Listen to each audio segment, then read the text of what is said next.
Back to live show. దేశవ్యాప్తంగా గుర్తించిన 99 సాగునీటి ప్రాజెక్టుల నిధులకు సంబంధించి కేంద్ర ప్రభుత్వం వాళ్ళ నాబార్డుతో ఒప్పందం చేసుకోబోతోంది. దాంట్లో ఇటు ఆంధ్రప్రదేశ్, తెలంగాణ సంబంధించిన ప్రాజెక్టులు కూడా ఉన్నాయి. ఈ విషయంపై మాట్లాడడానికి హరీష్ రావు ఢిల్లీకి వెళ్తున్నారు. ఇదే నేపథ్యంలో తెలంగాణ ప్రయోజనాలకు విరుద్ధంగా కేఆర్బీఓ నిర్ణయానికి సంబంధించి కేంద్రాన్ని ఫిర్యాదు చేసే ఆలోచన కూడా చేస్తున్నారు. అలాగే ఇప్పటికే ప్రాజెక్టులకు సంబంధించి ఇరు రాష్ట్రాల ముఖ్యమంత్రులతో భేటీకి కేంద్ర మంత్రి ఉమాభారత్తో భేటీకి సంబంధించి ఆహ్వానం అందింది. మరోవైపు ఏపీకి త్వరలో తీపి కబురు అందుతుందని కేంద్ర మంత్రి వెంకయ్య నాయుడు దాదాపు అన్ని ఛానల్స్కి ఇచ్చిన ఇంటర్వ్యూలో ఆయన మాట్లాడారు. ముఖ్యంగా ప్రత్యేక హోదా వల్ల ఏం జరుగుతుంది, ప్రత్యేక హోదా వద్దని నేను ఎప్పుడు చెప్పలేదు, కానీ దానివల్ల ఎటువంటి ప్రయోజనాలు ఉంటాయి, అంశాలని కూడా ఏ రకంగా అభివృద్ధి చేస్తున్న ఆంధ్రప్రదేశ్ అనే విషయాలు ఆయన కూలంకషంగా మాట్లాడారు. ఈ అంశాలకు సంబంధించి వాళ్ళ విషయాలు మాట్లాడదాం. మనతో పాటు సిహెచ్ఎం కృష్ణారావు గారు, డెక్కన్ క్రానికల్ బ్యూరో చీఫ్, ప్రముఖ విశ్లేషకులు జాయిన్ అవుతున్నారు. ఎన్ తులసిరెడ్డి గారు, ఏపీసీసీ ఉపాధ్యక్షులు, పార్టీ సీనియర్ నాయకులు. కొద్దిసేపట్లో మిగతా పార్టీ నాయకులు కూడా మనతో జాయిన్ అవుతారు. ముందుగా కృష్ణారావు గారు, వెంకయ్యనాయుడు గారి దాంతో ప్రారంభిద్దాం. ఏపీకి త్వరలో తీపి కబురు అన్నారు. కొన్ని రోజులుగా జరుగుతున్న పరిణామాలు మనం గమనిస్తే సరే, హోదా దాదాపుగా అటకెక్కించే విధంగా కేంద్రంలో పెద్దలు మాట్లాడడం, మరి తెలుగుదేశానికి సంబంధించి కేంద్ర మంత్రి ఆయన కూడా రాష్ట్ర ప్రయోజనాలు ఏ రకంగా ఉంటాయో దానికి సంబంధించి ఆలోచించాలి, వాళ్ళు ఏమిస్తారో చూసి మన నిర్ణయం చెప్దాం అన్నారు. తీపి కబురు అంటే ఎవరికి తీపి కబురు? అది వాళ్ళు అనుకుంటున్న విధంగా చెప్తే వాళ్ళకి తీపి అవుతుందా, మనం ఏపీ కోరుకుంటామని చెప్తే వీళ్ళకి తీపి అవుతుందా? ఏ రకంగా ఉండే అవకాశం? అంటే వెంకయ్యనాయుడు గారు ఆశిస్తున్నది ఏంటంటే, ఇప్పుడు స్పెషల్ హోదా అనేది అది లేదు, ప్రత్యేక హోదా అనేది లేదు, ప్రత్యేక ప్యాకేజ్ అనేది ఏదో ఒకటి వర్కౌట్ అవుతుంది. అలా వర్కౌట్ అవుతుందని మనం అనుకోవడం కాదు. ఢిల్లీలో సుజనా చౌదరి గారు ప్రెస్ కాన్ఫరెన్స్ పెట్టి మరీ చెప్పాడు ఆయన. అంతకుముందు సిద్ధార్థనాథ్ సింగ్ గారు బీజేపీ ఇన్ఛార్జి, ఆంధ్రప్రదేశ్ ఇన్ఛార్జి, ఆయన కూడా అదే మాట చెప్పాడు. సరే, అందరికీ ఒక నెలన్నర 2 నెలలుగా ఇది అందరికీ అర్థమవుతుంది. వీళ్ళు ఏదో ప్యాకేజ్ ఒకటి ఇచ్చి దులపరం చేసుకుంటారు, ఇది వదిలేసేసి స్పెషల్ హోదా అనేది ఒకటి బాగా ఎస్టాబ్లిష్ అవుతోంది. దీంట్లో ఏంటంటే, మరి ఆ రోజు డిమాండ్ చేసింది కేవలం ఈ ఒక్క వ్యక్తి, వెంకయ్యనాయుడు అనే ఒక ఆయనే ఆ రోజు డిమాండ్ చేయడం జరిగింది. దానికి ఆ రోజు రాజ్యసభలో బిల్లు ఆమోదం పొందడం కోసం అగ్రిమెంట్, ఒక హామీ అది ఇవ్వడం జరిగింది. అది బిల్లులో పొందుపరచలేదు. ఏమిటి అంటే, బిల్లులో పొందుపరిస్తే మళ్ళీ లోక్సభకి వెళ్లాల్సి ఉంటుంది. బికాస్ సవరించారు కదా బిల్లుని. 2014 ఆంధ్రప్రదేశ్ పునర్విభజీకరణ చట్టాన్ని సవరించాలంటే అది ఏ సవరించినా ఆ సవరణ మళ్ళీ లోక్సభకి వెళ్లాల్సి ఉంటుంది. యథాతథంగా ఆమోదిస్తే ఇక రాజ్యసభతోనే అది చట్టం అయిపోతుంది అనేది అందరికీ తెలుసు. ఆ ఇబ్బంది ఉంది కాబట్టి మేము హామీ ఇస్తాము, మేము రాగానే మేము ఇస్తాం, లేకపోతే మీరు రాగానే మీరు ఇస్తారంటే ఎస్ వెంకయ్యనాయుడు గారు ఆ రోజు చెప్పారు, మేము రాగానే మేము ఇచ్చేస్తాం అన్నారు. సో అక్కడి దాకా వాళ్ళ మధ్య అగ్రిమెంట్ కుదిరిన ప్రకారమే ఆ మేరకు మన్మోహన్ సింగ్ గారు హామీ ఇవ్వడం జరిగింది. అదైపోయిన తర్వాత కూడా ఇక పార్లమెంటే ఇక దాని పదవీ కాలం అక్కడ అయిపోయింది. అక్కడ లోక్సభకి అనేది ఎన్నికలకు వెళ్ళారు అందరూ. ఈ మధ్యలో కూడా కేంద్ర కేబినెట్ సమావేశం అయ్యి ఈ పోలవరం 7 మండలాలది ఒకటి పెట్టారు, ఒకటి తీర్మానం, ప్లస్ ఏమో ఇది కూడా పెట్టారు. ఈ కేబినెట్ అయితే అప్రూవ్ చేసింది ఈ ప్రత్యేక హోదాది. ఇక అప్పుడు ఏంటంటే, ఆ రోజు రాష్ట్రపతిగా ఉన్నటువంటి ప్రణబ్ ముఖర్జీ గారు ఎన్నికలకు పోతున్నారు కాబట్టి మీరు ఇప్పుడు ఆర్డినెన్స్ ఎలా ఇస్తారనేది ఒక అభ్యంతరం వ్యక్తం చేసి అది అలాగే ఉంచారు. అది ఒక నేపథ్యం. ఇప్పుడు ఈ ప్రత్యేక హోదాది ఆ రోజు మరి ఏం తెలిసి అడిగాడో ఏం తెలియక అడిగాడో మరి ఈయనైతే అడిగాడు, వాటి ప్రత్యేక హోదా ఇస్తేనే ఏదో అయిపోతుందో ఆంధ్రప్రదేశ్కి అని. అది ఏంట్రా అంటే, కొన్ని ఇవి ఉన్నాయి, కొన్ని రకాల పథకాలు అవి ఉన్నాయి, కొన్ని ఇన్సెంటివ్స్ ఉన్నాయి, ఇండస్ట్రియల్ ఇన్సెంటివ్స్, అది మళ్ళీ సెపరేట్ ఇండస్ట్రియల్ ఇన్సెంటివ్స్. ఈ హోదా ఇవ్వడం వల్ల ఏంటంటే మిగతా చోట్ల నుంచి ఉండే పారిశ్రామికవేత్తలకు మంచి ఎక్కువ రాయితీలు వస్తాయి. ప్లస్ ప్రతి కేంద్ర ప్రభుత్వ పథకం కూడా 90% నిధులు వాళ్లే ఇస్తారు. ఇప్పుడైతే 60, 70 రకరకాలుగా ఉంది. ఇవన్నీ వస్తాయి అనే ఉద్దేశంతో 90% కేంద్రమే భరించేట్టుగా ఉంటుంది కాబట్టి అది ప్రత్యేక హోదా అనేది ఒక మాట చెప్పారు. ఇప్పుడు ఏమవుతుందంటే, ఈ ప్యాకేజీలో ప్రత్యేక హోదా ఇస్తే మాకు అభ్యంతరం, ఇస్తే మాకు ఇవ్వండి అని తమిళనాడు అడిగింది. ఆవిడ అధికారికంగానే ఒక లేఖ రాసిందట. బీహారు, జార్ఖండ్ గా విడిపోయేప్పుడు కూడా ఒక హామీ ఇచ్చారట, ఇలాగ ప్రత్యేక హోదా అని. సరే, మా సంగతి ఏమిటని నితీష్ కుమార్ గారు ఆయన అడుగుతున్నాడు. సరే, వాళ్ళకి ఇచ్చారు, మాకు ఇవ్వండి అని ప్రతి వాళ్ళు అడుగుతారు, అందులో సందేహం లేదు. అయితే ఈ మధ్య కేవీపీ రామచంద్రరావు గారి బిల్లు మీద రాజ్యసభలో పెద్ద చర్చ అంతా అయినప్పుడు గులాబ్ నబీ ఆజాద్ గారు, ప్రతిపక్ష నాయకులు, కాంగ్రెస్ పార్టీ నేత, 11 రాజకీయ పక్షాలు దీనికి మద్దతు తెలిపిన తర్వాత కూడా ఇది వేరు అది వేరు. మిగతా దీనికైతే ప్రత్యేకించి హామీ ఇవ్వడం జరిగింది కాబట్టి అది అమలు చేయమని మేము అడుగుతున్నాం. ఇది ఇస్తే మిగతా రాష్ట్రాలకు ఇవ్వకూడదని కానీ దీన్ని మిగతా రాష్ట్రాలతో ముడిపెట్టడం కానీ మంచిది కాదని ఆయన సభాముఖంగానే చెప్పాడు. అయితే అక్కడెక్కడ హామీ ఇవ్వలేదు ఆ రోజు అరుణ్ జైట్లీ గారు కానీ అందరికీ తెలిసిందే అది.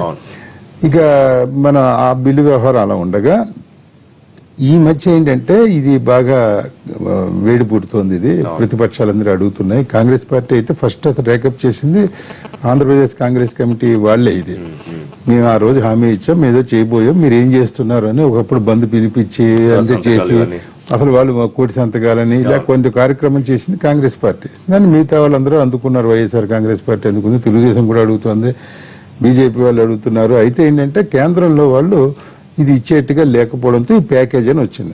దానికి ఇప్పుడు చంద్రబాబు నాయుడు గారు చెప్పేది ఏంటంటే దట్ వాట్ సుజనా చౌదరి గారు అఫీషియల్ గా చెప్పింది, ప్రత్యేక హోదాతో ఏదో ఇలా ఉంటుంది అనుకుంటే మీరు ఆ పేరు పెట్టద్దు, ప్రత్యేక హోదాతో ఏమేమి వస్తాయో అవన్నీ కూడా ప్యాకేజీ కింద ఇచ్చేయండి, మాకు ఎలా అయినా మాకు ఒకటే కదా, మాకు కావాల్సిన బెనిఫిట్ అల్టిమేట్ గా మీరు ఆ హోదా పేరు పెడతారా ఇంకోటి పెడతారా ప్యాకేజీలో పెట్టి ఇచ్చేస్తే మాకు మేము పరిశీలించి ఓకే అని అంటామని కూడా అన్నారు. అది ఆ తీపి కబురు అనేది ఆయన.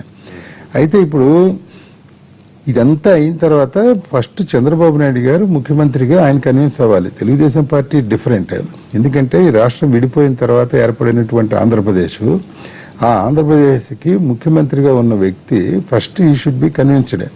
ఇది దీనికనే ఇది కన్విన్స్ అయితే ఆయన కన్విన్స్ అవ్వడం కూడా కాదుగా, ఆయన ఒక రాష్ట్ర ముఖ్యమంత్రిగా అన్ని ప్రజలు అన్ని పక్షాలకి సంబంధించిన నాయకుడు కాబట్టి ఆయన కన్విన్స్ అవ్వడానికి ముందర ఏమంటే ఇదేదో బాగానే ఉందని తులసిరెడ్డి గారు లాంటి వాళ్ళను మిగతా పక్షాల వాళ్ళను జగన్మోహన్ రెడ్డి గారిని ప్రతిపక్ష నాయకుడు శాసనసభ సమావేశాలు ఉన్నాయి కదా 8వ తారీఖు నుంచి ఇలా అంటున్నారు, మీ అభిప్రాయం ఏమిటి, ఇలా అయితే ఇలా అవుతుంది, ఇలా కొన్ని వస్తాయి అంటున్నారు, మీ అభిప్రాయం ఏమిటని అది ఒక చర్చ కాకుండా ఇవాళ అంటే చంద్రబాబు నాయుడు గారు ఆయన ఏదో పర్యటనకి వెళ్ళాడు కదా, విదేశీ పర్యటనకి సంథింగ్, దాని అక్కడి నుంచి ఆయన వచ్చినప్పుడు ఇది వర్కౌట్ చేస్తే నరేంద్ర మోడీ గారు అయితే చెప్పారట వీళ్ళకి, ఆయన ఒప్పుకుంటే ఓకే పెట్టేసుకుందాం ప్రెస్ కాన్ఫరెన్స్ పెట్టి ఇద్దరు అనౌన్స్ చేయడం. అయితే ఒకటి ఇది ఆయనంతటా ఆయన సొంతంగా నిర్ణయం తీసుకోకుండా ఇది మీరేమంటే మీరందరూ ఆందోళన చేశారు, ఇన్ని పక్షాలు చేసి మేము అడుగుతున్నాం అని ఇలా అంటున్నారు ఒక ప్రపోజల్. ఎందుకంటే ఇది రాష్ట్ర భవిష్యత్తుకు సంబంధించిన వ్యవహారం, రాష్ట్ర భవిష్యత్తు ముడిపడి ఉన్నది. అంటే ఇప్పుడు ఇది ఒప్పేసుకుంటే ఇక ప్రత్యేక విమర్శలు డెఫినెట్ గా రాజకీయాలు వస్తాయి. అందుకని వాళ్ళని కన్విన్స్ చేసి కొంచెం వయా మీడియాగా చేస్తే మంచిదే, ఇప్పుడు అందరూ ఒప్పుకుంటే మంచిదే. అలా కాకుండా ఇదేదో వాళ్ళిద్దరు వ్యవహారం లాగా చేస్తే ఏంటంటే ఇది మళ్ళీ డెఫినెట్ గా వివాదాలకు దారి తీసే అవకాశం ఉంటుంది. ఇప్పుడు తీపి కబురు ఎప్పుడైతుంది, ఒకటి ప్రత్యేక హోదా, 2 సెక్షన్ 46 సబ్సెక్షన్ 3 ప్రకారము special development package to Rayalaseema and Uttarandhra, 3వది మిగతా 108 సెక్షన్స్ కింద రెవెన్యూ లోటు గానీ, క్యాపిటల్ గానీ, పోలవరం గానీ, స్టీల్ ప్లాంట్ గానీ, దుగరాజపట్నం గానీ, ఇన్స్టిట్యూషన్స్ గానీ, ఇవన్నీ దాదాపు 5 లక్షల కోట్ల రూపాయలు. ఇవన్నీ 3 ఇచ్చిన తర్వాత ఎక్స్ట్రా ఏమన్నా ఇస్తే గన అది తీపి కబురు. ఓకే, అది ఇవ్వకుండా ఈ 3 వచ్చేసి దాంట్లో కొంత ప్రత్యేక హోదా ఇవ్వము, మిగతా వచ్చేసి డెవలప్మెంట్ 46 సబ్సెక్షన్ 3 కింద 24,350 కోట్లకు 1,050 కోట్లు ఇచ్చాము, ఇంకా కొంచెం ఇస్తాము, మిగతా సెక్షన్స్ కింద 5 లక్షల కోట్ల రూపాయలకు గాను కొంత ఇస్తాము, ఇది కలిపి ప్యాకేజీ అంటే అది చేదు కబురు అవుతుంది. కాబట్టి ఈ 3 ఇస్తూ అడిషనల్ గా ఇస్తే అప్పుడు తీపి కబురు అవుతుంది. అంతే తప్ప ఇక ఆయనే చెప్పాడు ప్రత్యేక హోదా ఇంపార్టెన్స్ ఎంత ఉంది అనేది అందరికంటే ముందు చెప్పింది వెంకయ్యనాయుడు గారు అప్పట్లో. అది చెప్పింది కూడా ఎంత కేటగిరికల్ గా చెప్పాడంటే ఆయన మాటల్లోనే, ఎందుకంటే అనేక సందర్భాల్లో మనం చెప్పుకున్నప్పటికీ ఇది క్లైమాక్స్ వచ్చింది కాబట్టి చెప్పాల్సిన సమయం ఉంది. The special category status we wanted for 10 years. The Prime Minister is saying 5 years. 5-year period will not be sufficient at all.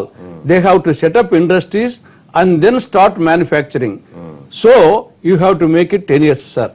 ఇది అన్నాడు. మళ్ళా రెండవసారి వచ్చేసి sir it is our future. కాబట్టి 4 సార్లు వచ్చేసి ఇండస్ట్రీస్ పెట్టాలంటే అది కావాలా, ఇది మా భవిష్యత్తు అని చెప్పేసి చెప్పినారు. తర్వాత మేనిఫెస్టోలో పెట్టినారు, ఎన్నికల సభల్లో చెప్పారు. కాబట్టి ఈ రోజు ప్రత్యేక హోదా వలన పెద్ద ఒరిగేది ఏమీ లేదంటే రెండిటికి ఆన్సర్ చెప్పాలా. ఆయనకు ఆ రోజు తెలియక మాట్లాడినాడా లేదా తెలిసి మోసంతో మాట్లాడినాడా అనే చెప్పాలి. లేకుంటే నా ప్రయత్నం చేస్తున్నాను చేతగాలి ఆయన ఏమన్నారంటే అసలు నేను మిగతా మంత్రులను కూడా సమన్వయం చేసుకుని ఆంధ్రప్రదేశ్ కి ఇంకా అభివృద్ధిలో ముందుకెళ్ళడానికి ఎంతో కృషి చేస్తున్నానని అంటే చెప్పుకుంటే నా అభిప్రాయం ప్రకారము ఆయన కృషిలో లోపం లేదు. ఆయన వరకు సిన్సియర్ గా చేస్తున్నాడు, కానీ ఆయన ఎఫర్ట్స్ చాలడం లేదు. ఇక్కడ ఫైనల్ గా వచ్చేసి మైల్ పక్కీర్ ప్రాణము సప్త సముద్రాల అవతల చెలికలో ఉన్నట్టు మొత్తం మోడీ చేతిలో ఉంది. మోడీ ఎవరిని కేర్ చేయడం లేదు. నా వరకు వచ్చేసి వెంకయ్యనాయుడు గారి కృషిలో లోపం ఉంది అనుకోవడం లేదు, కానీ ఆయన శక్తి చాలలేదు. ఇది ఓవరాల్ గా వచ్చేసి మోడీ గారి మీద ఆధారపడి ఉంది.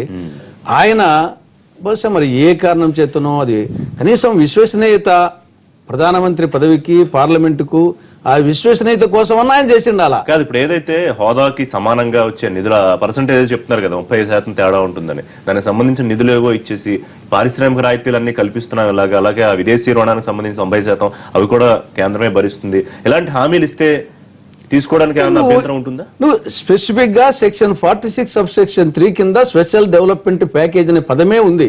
ముందు దాని గురించి ఏం చేసావంటే ఇప్పుడు దాంట్లో బుందేల్ఖండ్ తరహాలో గానీ ముందు అసలు దీని సంగతి ముందు దీని సంగతి బుందేల్ఖండ్ తరహాలో గానీ లేదా కేబీకే తరహాలో గానీ ఒరిస్సాలో ఇస్తామని చెప్పేసి చట్టంలో పెట్టడమే కాకుండా ప్రధానమంత్రి ఆనాటి మన్మోహన్ సింగ్ గారు ఇవి చెప్పడమే కాకుండా తర్వాత దాన్ని రాష్ట్ర ప్రభుత్వం 24,350 కోట్లకు ప్రతిపాదనలు పంపింది.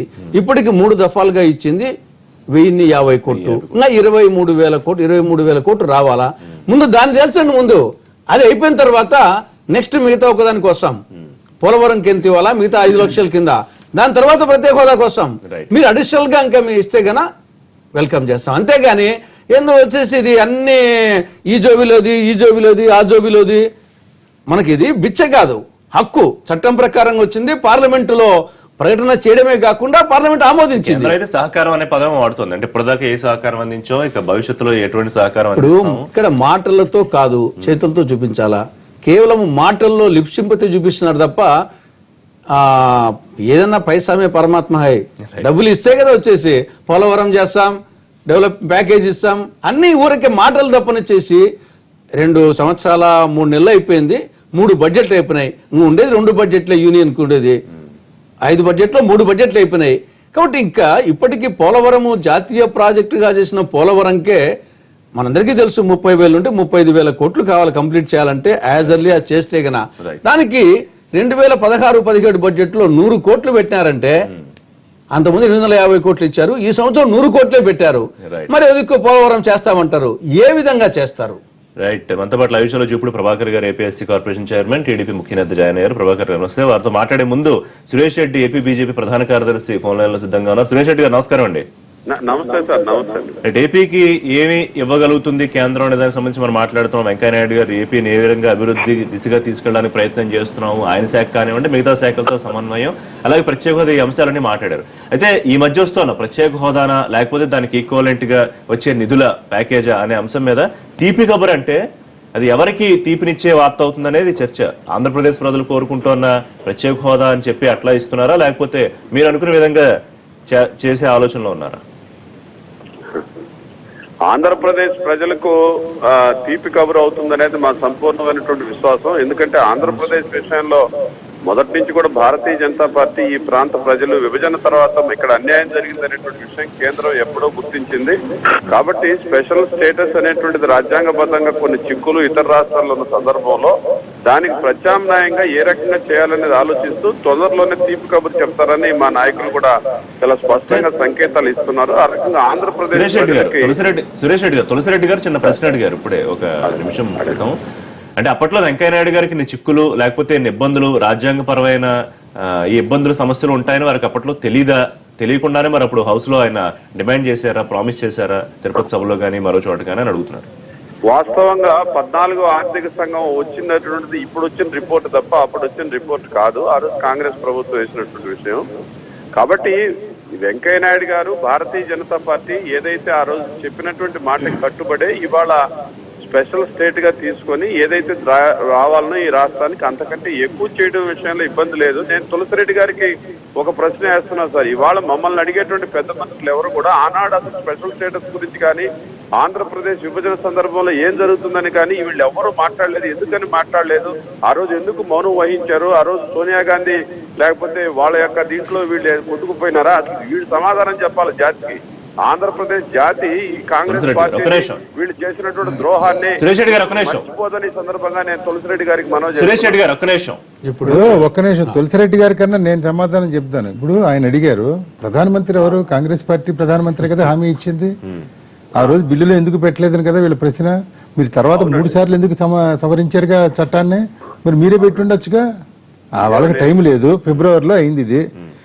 సరే, తర్వాత 3 దఫాలుగా మీరు సవరించారు. సురేష్ రెడ్డి గారికి తెలియదేమో, ఇదే బిల్లుని ఇదే చట్టాన్ని 3 సార్లు సవరించినప్పుడు అవునండి మనం మర్చిపోయాం, ఇప్పుడు మనం వచ్చాం కదా, మన హామీ ఇచ్చాం కదా అని చెప్పి వాళ్ళు ఎందుకు పెట్టలేదు? మరి అది దాని సురేష్ రెడ్డి గారి సమాధానం లేదు. ఇందులో కాంగ్రెస్ నిందించాల్సింది ఏముంది? అందులో పెద్ద నిందించడం తప్ప ప్రధానమంత్రి కదా హామీ ఇచ్చింది.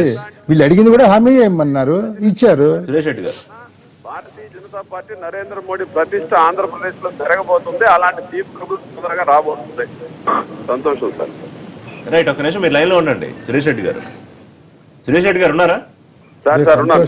మీరు ఒక నిమిషం లైన్ లో ఉండండి. రైట్, ప్రభాకర్ గారు, తీపి కబురు. మరి ఇప్పటికీ కూడా ముఖ్యమంత్రి గారు హోదా మీద రాజీ పడే పరిస్థితి లేదని నిన్న మొన్న మాట్లాడినప్పుడు కూడా చెప్తున్నారు. లేకపోతే దానికి సమానంగా వస్తే తీసుకునే అవకాశం, అంటే అసలు కేంద్రం ఏమిస్తుందో చూసి మన నిర్ణయం చెప్దామని తెలుగుదేశం పార్టీ నాయకులు అంటున్నారు. మరి ఏం జరిగే అవకాశం ఉంటుంది? మీరు ఏం చెప్పదలుచుకుంటారు? Telugu Desam party stand on special status is very clear. ప్రతిపక్ష పార్టీలు ఏదో సురేష్ రెడ్డి గారు, మీరు మిమ్మల్ని మళ్ళీ అడుగుతాను. సురేష్ రెడ్డి గారు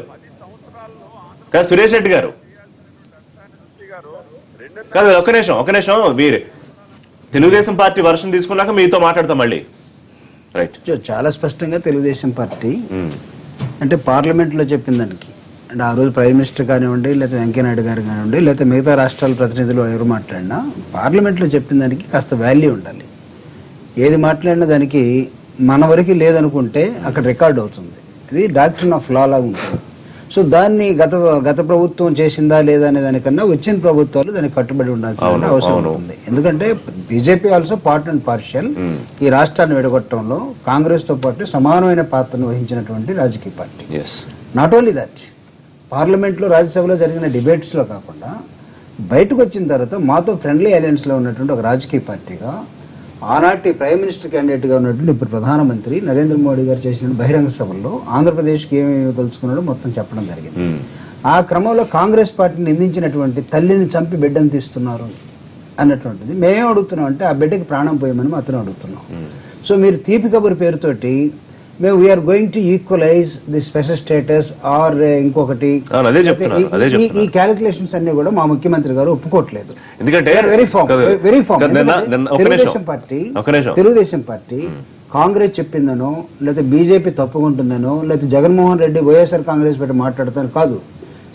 మా దగ్గర మాకు ఒక రెస్పాన్సిబిలిటీ ఉంది. ఈ రాష్ట్ర అభివృద్ధి కోసం, సంక్షేమం కోసం ముఖ్యమంత్రి గారికి ఉన్నటువంటి ప్లాన్ కానీ ఆయన చేస్తున్నటువంటి అనేకమైన పనులు కానీ వీటిని దృష్టిలో పెట్టుకొని ఈ రాష్ట్ర అభివృద్ధిని ఎలా చేయాలి, స్పెషల్ స్టేటస్ వస్తే తప్ప మీరు ఈక్వలెంట్ గా 3 జిల్లాలకు లేదా 4 జిల్లాలకు లేదా బుందేలు కానీ ఎవరండి ఈ వరిస వాళ్ళు ఎవరు, ఇప్పుడు ఈ చెన్నై వాళ్ళు ఎవరు, వీళ్ళందరూ అబ్జెక్షన్ చెప్తున్నారని మీరు కబుర్లు చెప్పేసి ఆంధ్రప్రదేశ్కి మానేయాలని లేకపోతే 14th ఫైనాన్స్ చెప్పలేదని లేకపోతే ఇప్పుడు నీతి ఆయోగ్ వచ్చిందని ఇవన్నీ అసలు డస్ట్బిన్ లో పడేయాలి. మాటకు వస్తే ఇంకోటి కూడా అడుగుతున్నారు. 14th ఫైనాన్స్ కమిషన్ ముందే లోక్సభలో అది అందరూ ఆమోదించారు కదా, మరి ఇప్పుడు ఏ సమాధానం? అందులో ఏం లేదు కదా, ఆర్థిక సంఘం ఎక్కడ అభ్యంతరం చెప్పలా. ఆ విషయం జయరాం రమేష్ గారు కూడా లేఖ కావాల్సిందల్లా ఏంటంటే తెలుగుదేశం పార్టీ, అందుకే చీఫ్ మినిస్టర్ గారి మైండ్ ఇప్పుడు కూడా చాలా క్లియర్ గా ఉంది. మీరు చేయండి, ఎక్సర్సైజ్ చేయండి. ప్రభాకర్ కరెక్టే, వారి ప్రయత్నంలో చిత్తశుద్ధిలో శంకించట్లేదు. కాకపోతే అసలు కేంద్రం ప్రత్యేక హోదా అనే పదం కూడా ఉచ్చరించట్లేదు. మీరు అబ్జర్వ్ చేస్తే నేను దూరదర్శన్ సుదీర్ఘంగా వారు ఇచ్చిన వివరణ వెంకయ్యనాయుడు గారు చూస్తే ప్రత్యేక సహకారం మాట్లాడుతున్నారు. ప్రత్యేక హోదా అని చెప్పకపోతే ఖచ్చితంగా బీజేపీ మూల్యం చెల్లిస్తుంది. సురేష్ రెడ్డి గారు ఈక్వలెంట్ లేకపోతే అది ఇది లేకపోతే మమ్మల్ని ఒప్పించడం సురేష్ రెడ్డి గారు కాదు కదా. మీరు కేవలం ప్రజల్ని అభిపెట్టేటప్పుడు ఎన్నికల ముందు మాట్లాడినట్టుగా ఉంది, కానీ ఇదంతా అర్థం లేని విషయం సార్. అది ఏది అర్థం లేని విషయం సురేష్ రెడ్డి గారు? మనం ప్రజలకి చెప్పినటువంటి మాట్లాడండి మీరు డైరెక్ట్ గా ప్రభాకర్ గారితో మాట్లాడండి. సురేష్ రెడ్డి గారు ప్రామిస్ నేను చెప్తున్నాను సార్, ముఖ్యమంత్రి గారు ప్రధానమంత్రి కలిసి కూర్చొని రేపో మాపో ఈ విషయంలో తుది నిర్ణయం తీసుకున్న తర్వాత వచ్చే ప్రకటనే తీపి కబురు తప్ప కేంద్ర ప్రభుత్వం నేరుగా తాను ఇష్ట ప్రకారంగా ప్రకటన చేయదండి. రాష్ట్రము కేంద్రము కలిసి కూర్చొని నిర్ణయించుకొని తుది నిర్ణయం వచ్చిన తర్వాత ప్రకటన వస్తే గానీ ఈ మధ్యలో ప్రభాకర్ గారు చెప్పినట్టుగా మేము ఒప్పుకోము, ఇవన్నీ కథలండి, కాకమ్మ కథలు వద్దు. అంటే మీరు అనేది తెలుగుదేశం పార్టీ నాయకులు ఎవరైనా చెప్పినా సురేష్ రెడ్డి గారు మీరు ఒప్పుకుంటారా? ఒకవేళ స్పెషల్ స్టేటస్ కాకుండా ఏదో ఒకటి ఇచ్చేద్దాం ఆంధ్రప్రదేశ్ కంటే, are you going to be convince with that? చెప్పండి, కన్విన్స్ అవుతారా మీరు? మీరు ముఖ్యమంత్రి గారిని మీ పార్టీ మీటింగ్లు అడగండి సార్, మమ్మల్ని ఎందుకు అడుగుతారు? మీరు ప్రభుత్వంతో మీరు కలిసిమెలిసి కూర్చొని ఉభయలు ముఖ్యమంత్రి గారు ప్రధానమంత్రి కలిస్తేనే ప్రకటన వస్తుంది, అంతేగాని రానివ్వండి, ప్రకటన రానివ్వండి, చూద్దాం. నేను అనేది మీరు చేసినటువంటి ఎలక్షన్ ప్రామిస్ ని సార్, అదంత మంచి కాదు సురేష్ రెడ్డి గారు, ఎలక్షన్ ప్రామిస్ మమ్మల్ని దెబ్బతీసిన తర్వాత మీకు వచ్చే లాభం ఏంది? కాంగ్రెస్ పార్టీకి మేలు జరగడం తప్ప. మీరు మాకు మిత్రపక్షంగా ఉండి సరైన సలహా చెప్పాల్సింది ప్రజల్ని మభ్యపెట్టబాకండి సార్ ప్రభాకర్ గారు. అది మంచిది కాదు సార్, అది మీకు మంచిది కాదండి. ఇది పొలిటికల్ గ్యాప్ కాదు. మీకు ఎంత నష్టమో మాకు అంతే నష్టం, మాకు ఎంత నష్టం మీకు అంతే నష్టం. మీ ఊరికి ఎంత దూరం, మా ఊరు అంటే. సురేష్ రెడ్డి గారు, దీన్ని మనం పొలిటికల్ ప్రామిసెస్ ని లేకపోతే పార్లమెంట్ లో జరిగిన డిబేట్స్ ని మనం నాంచి ఇది మేము ఇవ్వటం లేదు అని చెప్తే మీరు ఒప్పుకుంటారా? మేము ఒప్పుకోదలుచుకోలేదు. అందుకే మా ముఖ్యమంత్రి గారు చాలా స్పష్టంగా రానివ్వండి, ఆ కబురేంటో వచ్చేదంత వరకు yes this is our stand, మీరు మీ స్టాండ్ ని మీరు వదిలేసుకుంటున్నారని చెప్పండి. మీకే తెలుసు, మీరు ఈ రోజు వచ్చి ఎన్ని మాట్లాడుతున్నారు. మాది ఒకటే స్టాండ్. ఆ రోజు ఎట్లున్నావు, ఈ రోజు కూడా ఒకటే రకం. ఆ రోజు ఏం చెప్పారు? మీరు మేధావులు ఉన్న వాస్తవం కాదు సార్, కాదు ఆ రోజు చెప్పలేదా స్పెషల్ స్టేటస్ ఇస్తామని? ఇంకా చాలు sir. This is not for arguments. మధ్యలో ఇంకో రోజులో ఏమైనా జరిగిందేమో మరి. ఆ రోజు అంటే సారీ సురేష్ రెడ్డి గారు అసలు ఏం చెప్తాడు? కాదు సురేష్ రెడ్డి గారు ఏం చెప్తాడో విన్నాం. ఏంటండి ఆయన చెప్పు, సురేష్ రెడ్డి గారు మీరు చెప్పండి అంతే. హలో చెప్పండి. అదే సార్ మేము చెప్పేది ఏంటంటే, తెలుగుదేశం పార్టీ తెలుగుదేశం ప్రభుత్వం ఏదైతే ఉందో అది ఢిల్లీలో ఒక మాట, గల్లీలో ఒక మాట వద్దు సార్. రేపు ఉదయం మీరు ఏదైతే ఉందో ఇప్పటికే సుజనా చౌదరి గారు దఫాలుగా అక్కడ కేంద్ర ప్రభుత్వంతో మాట్లాడుతున్నారు. అవునా కాదా? మళ్ళా ఢిల్లీలో సంతోషపడి మీ పత్రికల్లో వార్తలు రాయించుకొని చీప్ కబుర్ అని మళ్ళా వచ్చి నెల్లూరు మన యొక్క విజయవాడలో వచ్చి మేము డిమాండ్ చేస్తున్నామని, ఇవన్నీ ఏంటంటే ప్రజలను మభ్యపెట్టే విషయాలు సార్. భారతీయ జనతా పార్టీ ప్రజలను మభ్యపెట్టాల్సిన అవసరం లేదు. ఉన్న వాస్తవాలు మేము చేయగలిగినటువంటి చీప్ కబుర్ ఏదైతే ఉందో అది ఆంధ్రప్రదేశ్ ప్రభుత్వంతో డిస్కస్ చేసి మా మిత్రపక్షంతో కూడా ఒప్పించి అందరం కలిసి నిర్ణయం తీసుకుంటాం తప్ప ఏకపక్షంగా భారతీయ జనతా పార్టీ గానో లేకపోతే ప్రభుత్వం కేంద్ర ప్రభుత్వం గానీ చేయదండి. కాబట్టి రాబోయే రోజుల్లో ఆంధ్రప్రదేశ్ మంచి జరుగుతుందని మా సంపూర్ణమైన విశ్వాసం. సో ఇప్పుడు ముఖ్యమంత్రి గారిని కన్విన్స్ చేసి ఆ తీపి కబురు ప్రజలకు అందించబోతున్నారు, అంతేనా? అంతే సార్. రైట్, చూద్దాం మరి కన్విన్స్ అవుతారా ముఖ్యమంత్రి గారు, మీరేం చెప్తారు, వారు ఏమి ఒప్పుకుంటారనేది తేలుతుంది కదా, చూద్దాం. కంటిన్యూ చేద్దాం లైవ్ షోలో చిన్న బ్రేక్ తర్వాత.